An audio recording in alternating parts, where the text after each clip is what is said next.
बिस्मिल्लाहिर्रहमानिर्रहीम। अस्सलाम वालेकुम। मैं हूँ आसिफ और आप देख रहे हैं आसिफ फूड एंड टेस्ट। तो आज मैं आपके लिए एक और ज़बरदस्त सी रेसिपी लेकर आया हूँ जिसमें मैं आपके साथ पंजाबी स्टाइल भुना हुआ गोश्त की रेसिपी शेयर करूँगा। और ये रेसिपी अक्सर जो पंजाब के लोग हैं और स्पेशली जो विलेज से बिलोंग करते हैं वो इसी तरीके से गोश्त बनाते हैं। और यकीन माने जब ये गोश्त बनकर तैयार हो जाता है तो इसकी खुशबू पूरे गली मोहल्ले में फैल जाती है और सबको पता चल जाता है कि फ़लाँ घर में गोश्त बना है। मतलब ये कि ये काफ़ी टेस्टी और शानदार सी रेसिपी है। तो बिस्मिल्लाहिर्रहमानिर्रहीम। सबसे पहले हम लेंगे प्रेशर कुकर और यहाँ पर मैंने लिया है 1 केजी मटन। ये ऐड कर देंगे इसमें। और अगर आपके पास मटन नहीं है तो आप बीफ भी ले सकते हैं। और अगर आप इसे मिट्टी की हांडी में बनाते हैं टाइम तो थोड़ा सा ज़्यादा लगेगा लेकिन इसका जो टेस्ट है और भी अच्छा आएगा। तो यहाँ पर हम ऐड करेंगे प्याज 2 मीडियम साइज़ बारीक कटे हुए। और इसके बाद लहसुन ऐड करेंगे। एक जो मुकम्मल बंच होती है लहसुन की ये मैंने ली है और इसको आपने इसी तरह ऐड कर देना है। और ये है हमारे पास 4 अदद टमाटर, ये ऐड कर देंगे इसमें। और साथ ही हम इसमें ऐड करेंगे 1 टेबलस्पून जिंजर पेस्ट। और गोश्त की स्मेल को ख़त्म करने के लिए 2 बड़ी इलायची ऐड करेंगे जिनको मैंने थोड़ा सा कूट लिया था।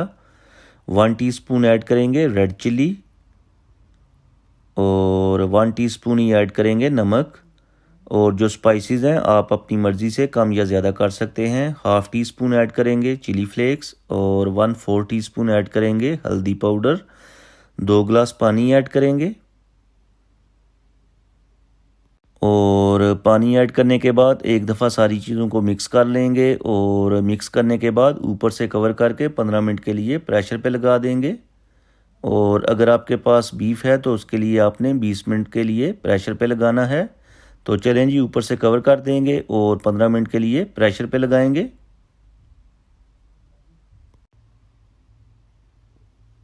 तो चलें जी यहाँ पर 15 मिनट गुजर चुके हैं। स्टीम को हमने रिमूव कर दिया है। और अब हम क्या करेंगे, एक लेंगे कढ़ाई और गोश्त को हम कढ़ाई के अंदर शिफ्ट कर लेंगे।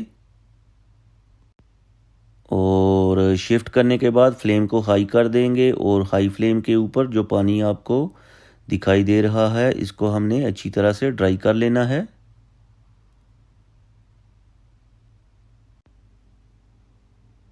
तो यहाँ पर ये देखें पानी जो है पहले की निस्बत काफ़ी ड्राई हो चुका है। और अब हम इसमें ऐड करेंगे कुछ स्पाइसेस में 1 टीस्पून धनिया पाउडर और half tea spoon black pepper add करेंगे।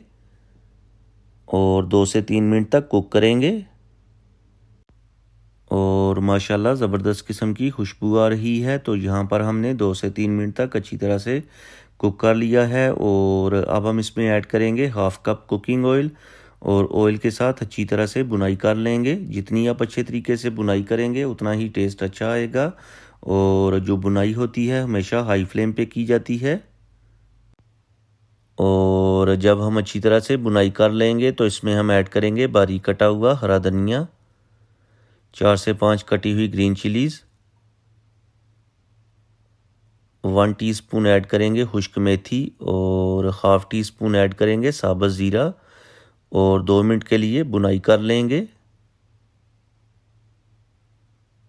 और जब हम 2 मिनट तक बुनाई कर लेंगे तो इसमें हम ऐड करेंगे थोड़ा सा पानी। और पानी ऐड करने के बाद एक दफ़ा मिक्स कर लेंगे। और मिक्स करने के बाद ऊपर से कवर करके 2 मिनट के लिए दम दे देंगे ताकि ये जो सारी चीज़ें हमने ऐड की हैं ये अपना टेस्ट और खुशबू अच्छी तरह से छोड़ दें। तो यहाँ पर 2 मिनट गुजर चुके हैं, कवर हटाएंगे और एक दफ़ा मिक्स कर लेंगे। और माशाल्लाह ज़बरदस्त किस्म की खुशबू आ रही है। और यहाँ पर हमारी जो रेसिपी है तैयार हो चुकी है। फ्लेम को ऑफ़ कर देंगे और इसी के अंदर ही मैं आपको डिश आउट करके इसकी फ़ाइनल लुक दिखाऊंगा। तो ये देखें माशाल्लाह फ़ाइनल लुक, ज़बरदस्त किस्म की खुशबू आ रही है। और उम्मीद करता हूँ कि आपको मेरी आज की ये जो रेसिपी है पसंद आई होगी। अगर आपको मेरी आज की रेसिपी पसंद आई है तो लाइक करें, शेयर करें। चैनल पे नए हैं तो प्लीज़ चैनल को सब्सक्राइब कर लें और प्यारा सा कमेंट करके बताएं कि आपको मेरी आज की रेसिपी कैसी लगी है। तो मुझे दीजिए इजाज़त, अगली वीडियो तक दुआओं में याद रखिएगा। अल्लाह हाफिज़।